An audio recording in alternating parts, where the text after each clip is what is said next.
मेथी के लड्डू का नाम सुनते ही सबको लगता होगा ना बड़े कड़वे से लड्डू हैं। बिल्कुल नहीं। आज आपके साथ मैं जिस रेसिपी को शेयर कर रही हूँ और आप वैसे बनाएंगे तो आपके मेथी के लड्डू कभी भी कड़वे नहीं लगेंगे। So hey guys, welcome to my channel and a very happy new year to all. चलिए स्टार्ट करते हैं रेसिपी। सबसे पहले एक कढ़ाई में मैंने थोड़ा सा घी ले लिया है और इसमें मैंने बादाम तलने के लिए डाल दिए हैं। ये बादाम मैं मीडियम फ्लेम पे तलूंगी जब तक बादाम फट ना जाए। अच्छा, इस रेसिपी में आप सारे ड्राई फ्रूट्स ले सकते हैं जो भी आपको पसंद है और सबका प्रोपोर्शन आप अपने हिसाब से भी सेट कर सकते हैं। बट जो पहली बार बना रहा है वो एक एक कटोरी सारे ड्राई फ्रूट्स ले सकता है। मैंने यहाँ पे काजू, बादाम, पिस्ता, अखरोट और मखाने और यहाँ तक कि सारे सीड्स भी लिए हैं जो कि आगे आपको देखने को मिल जाएंगे। यहाँ पे मैं आपको एक सलाह दूंगी कि आपको कढ़ाई के अंदर घी भर के नहीं लेना है। आप घी उसके अंदर थोड़ा सा लीजिए और फिर एक एक करके ड्राई फ्रूट तलिएगा और जैसे ही घी खत्म हो जाता है तो आप थोड़ा सा उसमें और डाल दीजिएगा। एक साथ घी लेंगे ना तो घी क्या होता है, धीरे धीरे काला होता जाता है। वो खराब नहीं होता है बट उसका कलर चेंज हो जाता है। सो आप ऐसा ना करें और धीरे धीरे जैसा मैंने कहा ऐसे थोड़े घी में ही सब चीजें पकाएं। और यहाँ पे मैं मखाने भी रोस्ट नहीं कर रही हूँ, घी में ही फ्राई कर रही हूँ। इससे ये बहुत ज़्यादा क्रिस्पी हो जाते हैं और जब मैं इन्हें चॉप करूँगी ना तो ये अच्छे से हो जाएंगे चॉप, एकदम क्रिस्पी हो जाते हैं मखाने। और ये देखिए, ये मैंने एक एक बर्तन लिया है और उसके अंदर ये सारे ड्राई फ्रूट उसको इकट्ठे करके रखे हैं।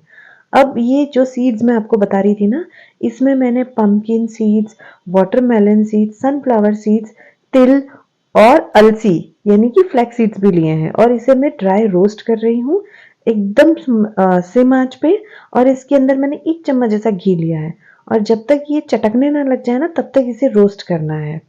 सारे ड्राई फ्रूट्स को तल के या रोस्ट करके डालने से लड्डुओं की शेल्फ लाइफ भी बढ़ती है, प्लस इसका टेस्ट और भी ज़्यादा एनहांस हो जाता है। अब इसके अंदर मेरा फर्स्ट की इंग्रेडिएंट है जो कि है गोंद। इसे मैं घी के अंदर फ्राई करूंगी मीडियम आंच पे और इसे जब तक अच्छे से ये फूल के साइज में डबल ना हो जाए ना तब तक आप इसे हिला हिला के फ्राई कीजिएगा। और अब जैसे ही आपको लगे कि ये पक गया है आपको इसे बाहर निकाल लेना है एक अलग बर्तन में। गोंद आप 1 कटोरी लीजिएगा। अगर आपने एक एक कटोरी सारे ड्राई फ्रूट लिए हैं तो आप 1 से 1.5 कटोरी गोंद ले सकते हैं। किसी को नहीं पसंद है तो वो कम भी ले। पर क्या है ना, गोंद, मेथी और गुड़ ये इस सीजन का मास्टर इंग्रेडिएंट होते हैं जो हमारी बॉडी के लिए बहुत अच्छे होते हैं। सो आप जितना ज़्यादा खाएं उतना ही अच्छा है। ये देखिए मेरे सारे ड्राई फ्रूट्स कितने अच्छे से तल चुके हैं और अब इन्हें हल्का सा ठंडा करने के बाद मैं तो इसे कूट ही लेती हूँ। और अब यहाँ पे मैं आटा भून रही हूँ जो कि ड्राई आटा है, घी नहीं डालना है नहीं तो आप चला नहीं पाएंगे। और यहाँ पे इस आटे को धीरे धीरे भूनना है और जब तक आपको इसकी खुशबू ना आने लग जाए। फिर हम इसे चेक कैसे करेंगे, तो हम हमारा नॉर्मल आटा इस आटे के ऊपर रखेंगे और देखिए ये आटा हमारा वाला ब्राउन है और नॉर्मल आटा वाइट है। इसे मैं बाहर निकाल दिया है, इसका मतलब मेरा आटा रेडी है। अब देखिए मैंने मखाने, ये ड्राई फ्रूट है जिसे मैंने क्रश करा है, मैंने इसे हाथों से ही कूट लिया है। और ये जो है मेरा गोंद है जो कि मैंने मिक्सर ग्राइंडर के अंदर या कहा जाए चॉपर के अंदर करा है। आपको अगर फाइन पेस्ट करना है तो आप मिक्सर ग्राइंडर के अंदर फाइन पेस्ट कर सकते हैं। मैंने इसे दरदरा ही रखा है इसलिए ड्राई फ्रूट्स और मखानों को हाथ से कूटा और गोंद को मैंने चॉपर के अंदर करा है। अब देखिए, अब मैं गुड़ की चाशनी तो नहीं भूलेंगे पर गुड़ को मैं मेल्ट करके इसमें डालूंगी।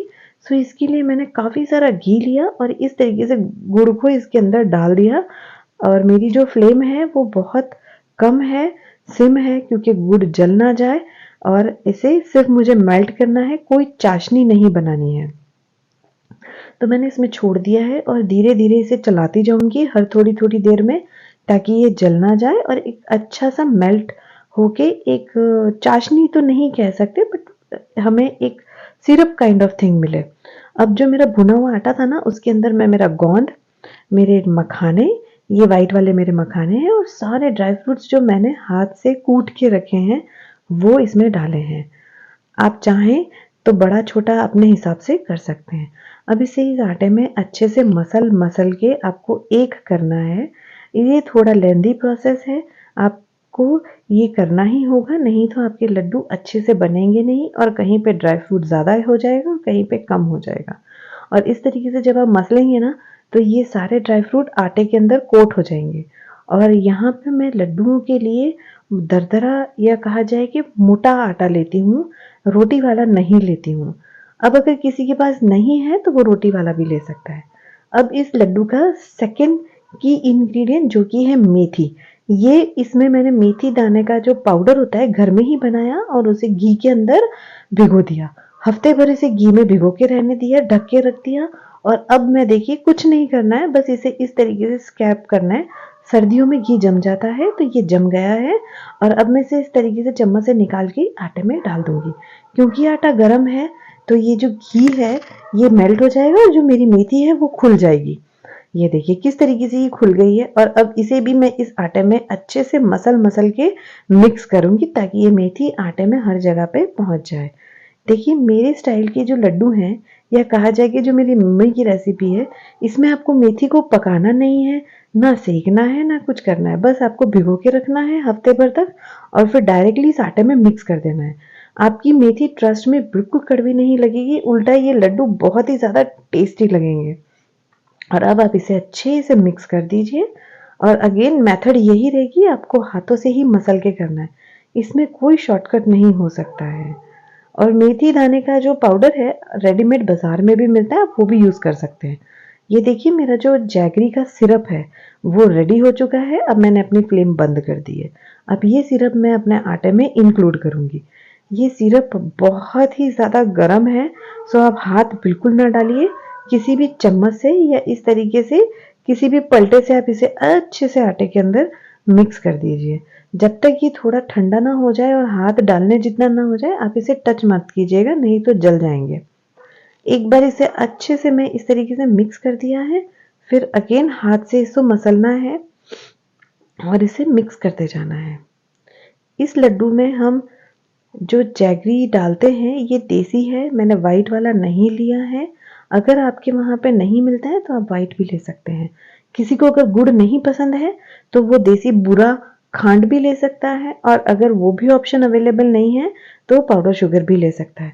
बट क्योंकि जैगरी बहुत ही ज़्यादा हेल्दी होता है और इनके कंपैरिजन में, और ठंडी में खाने का मज़ा ही अलग होता है, तो मैंने इस लड्डुओं में जैगरी इंक्लूड किया है और इसी से ही इसका टेस्ट भी ज़्यादा बेटर आता है।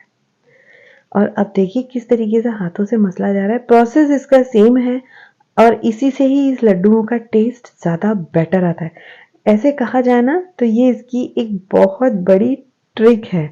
और ये देखिए मैंने इसमें घी डाला है मेल्ट करके।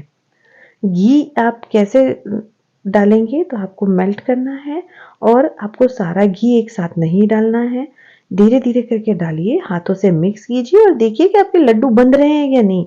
कभी कभी क्या होता है ना कि हम बोलते हैं कि मैंने इतना किलो घी गरम किया एंड डाला, बट समटाइम्स ये ज़्यादा डल जाता है और समटाइम कम डल जाता है। तो ये आपको कैसे पता चलना है, आपको थोड़ा थोड़ा डालना है, मिक्स करते जाना है, लड्डू देखते जाना है कि लड्डू बंध रहे हैं या नहीं बंध रहे हैं। और जब आपके लड्डू बंधने लग जाए यानी हो गया आपका घी का उतना, और इस तरीके से देखिए आप ऐसे हाथों से दबा दबा के लड्डू बना सकते हैं। अब जो बिगनर्स होते हैं जिन्हें लड्डू बांधना नहीं आता वो क्या करें, सो वो इस पूरे मिक्सचर को एक थाली में फैला दे और ऊपर कटोरी से दबा दे और फिर थोड़ी देर छोड़ दे, ताकि घी क्या है गर्म होता है, ठंडा होगा तो जमेगा, और फिर उसकी बर्फी जैसी काट ले और उसे भी एंजॉय करे। ये देखिए मेरे लड्डू बिल्कुल तैयार हैं। मेरे वीडियोस को देखने के लिए थैंक यू सो मच।